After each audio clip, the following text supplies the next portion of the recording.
Er Gud en mand? Det er nok mange, som vil sige.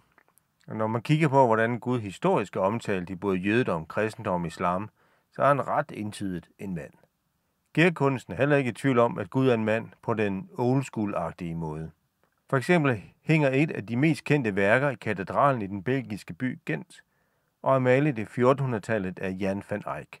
Maleriet er en del af kirkens altertavle og gengiver Gud som kongen eller patriarken, hævet overalt. Maleriet hedder også meget passende Gud den Almægtige. Altså et billede på en Gud, som mennesker forestiller sig ham i Det Gamle Testamente og op gennem historien, som den herskende, magtfulde og dømmende konge, en rigtig mand. Men er Gud egentlig en mand?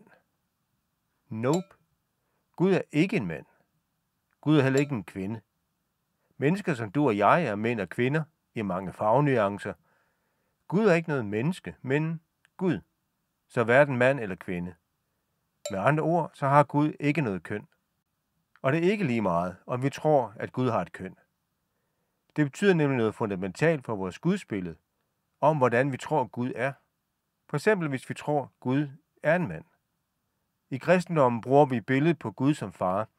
Det er ikke noget, vi selv har fundet på i kirken. Det er noget, Jesus lærte os.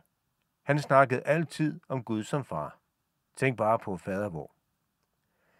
Der er bare en stor forskel på, hvordan Jesus bruger ordet far, og hvordan vi op gennem historien, også i kirken, har udfoldet faderligheden.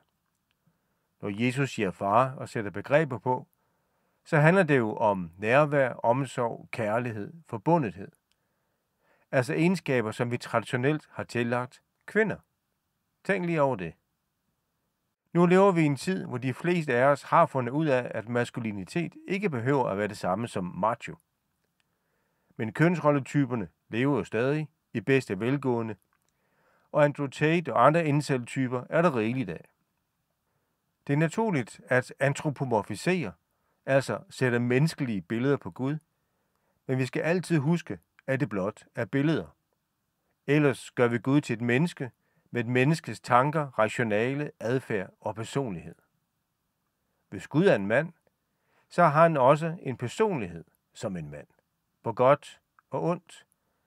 For så er Gud også vred, udadreagerende, jaloux og eventuelt bipolær eller ramt af ADHD.